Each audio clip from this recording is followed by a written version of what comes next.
Hi, I'm Ems, aka on Dark and Wings. In this video, I will be showing you some terrain that I made and 3D printed for High Elves in Warhammer the Old World or Warhammer Fantasy.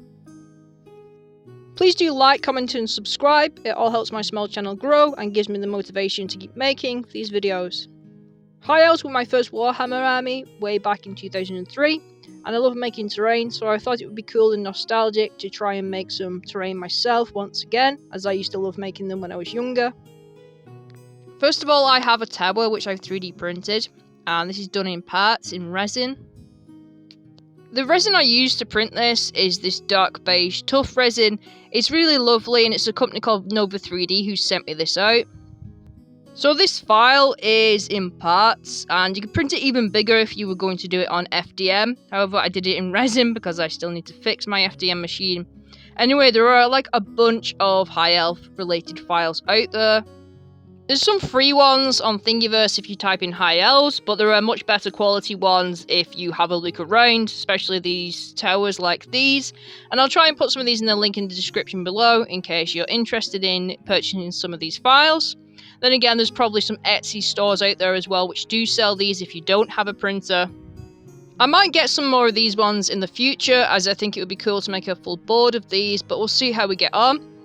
And secondly, I wanted to talk about making your own terrain with handmade recycled materials. To make this tower, I've grabbed a Pringles can and I've sawed the top off a Ribena. It kind of makes it look like the Pringles man is wearing some sort of wizard hat. So I've skipped ahead here and I've made it look more like an elf type of tower. So I glued the Pringles can to the Ribena top. For the roof part, I have put some Das clay down, so the standard clay which you would get in a craft store here in the UK. I rubbed that out into thin layers, and then what I did was put a little bit of super glue down first on the Ribena container just so the clay would stick. And then I've used a hobby knife and scored it and created those details which you can see at the top. I also put some clay down at the bottom and then carved in those elf runic symbols. The rest of it is done in like a spackle or grout. And then for the door, I put down some cardboard first and then put some grout over the top of that. Here's the smaller tower, and I glued it all together and then I went over the top of it with some grout to create some more realistic texture. The green oval bit is to represent a gemstone, and I created this using Milliput. I also created these on the larger tower as well. So now I'm going to go through the painting process of the larger tower, as it has more parts on it than the smaller one. So I started off with a blue colour from scale 75.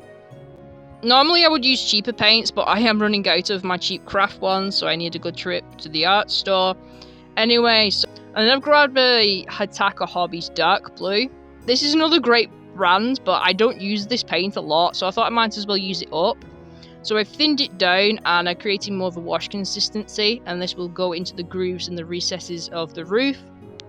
After that, I grabbed a light blue by Pro Acryl. This is a really nice colour, and I just dry brushed this over the top using a cheap makeup brush, which I tend to use on terrain. So I've made quite a lot of progress here, and I just thought I'd skip through it and explain what colours I've used.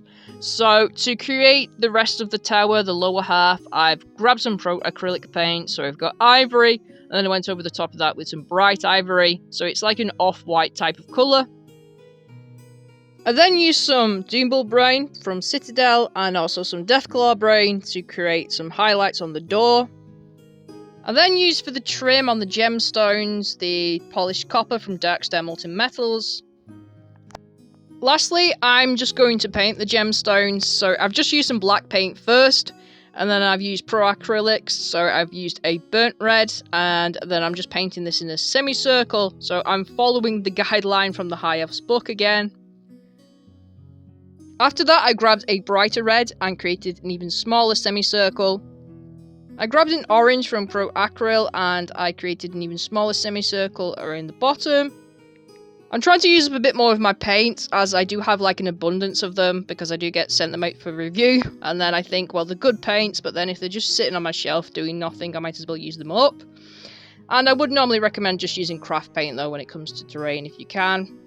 Anyway, what I've done is I've grabbed the acrylic ivory here, and then I've just put some dots to make it look like the gemstone is shining, and that's pretty much this tower finished now. Considering I made this out of a Pringles can, a Ribena top, and just some clay and grout, I think it looks pretty cool, and kind of takes me back to when I was younger, making my own terrain. It just shows you what you can do and what's possible. And then here is the smaller tower as well, so I did that in a very similar colour scheme to the larger tower.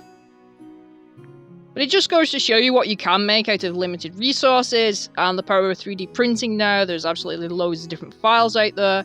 So here are the finished results. Thank you for watching. If you would like to support my channel, you can donate or join my Patreon in the description below. Otherwise, please do share this. Remember to enjoy your hobbies for yourself. Respect that people enjoy them in their own ways. And at the end of the day, they're just war dollies. I will see you in the next one.